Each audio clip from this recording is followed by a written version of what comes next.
Hello, everyone, and welcome back to the final video of EssayMaster's law school course.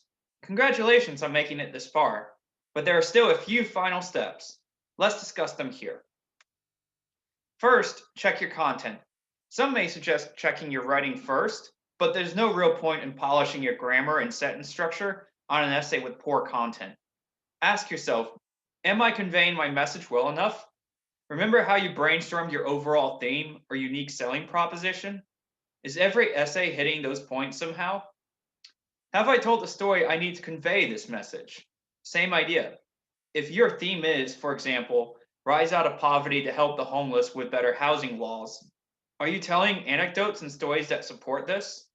And finally, in your essays, are you being specific enough? The devil may be in the details, but so are the gems that make your essays worth reading. As a great way to tackle this, we recommend putting everything into a single Word, Pages, or Google Doc and reading it as one large essay. This allows you to better catch inconsistencies or mistakes, and you can understand the package as a whole. After all, this will likely be how the various law schools will read your essays, not as individual files, but as one single package. Once you've got your content down, then you can check your writing. We get asked a lot, can I use programs like Grammarly or a pro writing aid? While they're useful for immediately catching obvious mistakes, saving you a little bit of time, in terms of thoroughness and careful analysis, it will be quite some time before programs replace the human eye. So definitely go for it, but understand this is one spot where you want to be redundant. Use multiple programs, review your writing yourself many times, and have many other people proofread it. Check for common mistakes. Everyone knows their possessive, their location, there they are, but we also see aid with an E and just AID misused. We see complementary with an I and then an E misused. There are many other common mistakes. And here's a hint.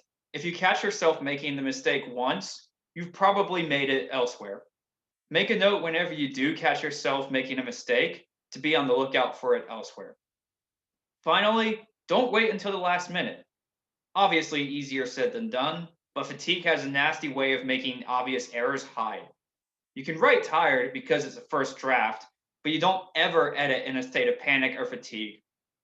As a pro tip, print out your document and edit it with a red pen.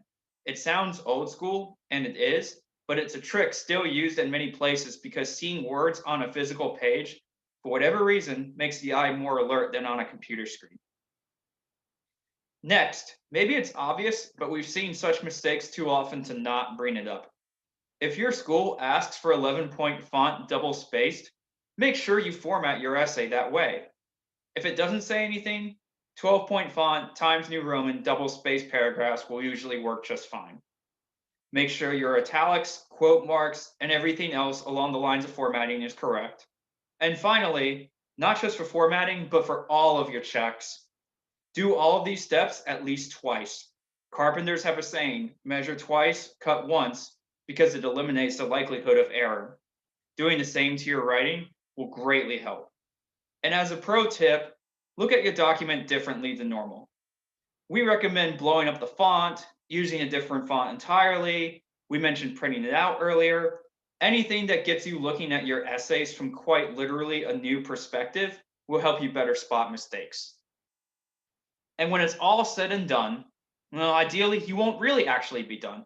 And that's because you're best served handing this off to someone else for an objective opinion. Note that this is usually not family and friends. Your parents will probably love what you say no matter what. Your college friends, though they may be well intentioned, probably don't know what law schools are looking for. But a writer, a professor, even a marketer all have an eye for aspects of what we've talked about here and can help you out. One thing to keep in mind, however, there's a saying attributed to many different writers. If someone tells you something's wrong, they're usually right. If someone tells you how to fix it, they're usually wrong. That's not to say that you should ignore their suggestions, but you are the only person who knows how to fix your essay. They'll spot mistakes, but you can spot the fix.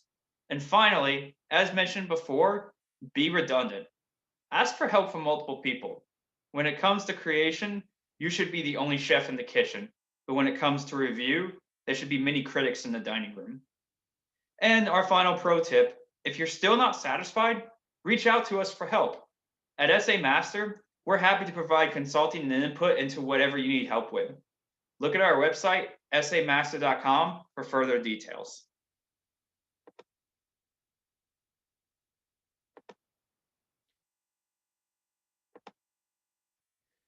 That concludes our course. Thank you for following along. We hope that this helped you out. Once again, I'm Stephen with EssayMaster.com.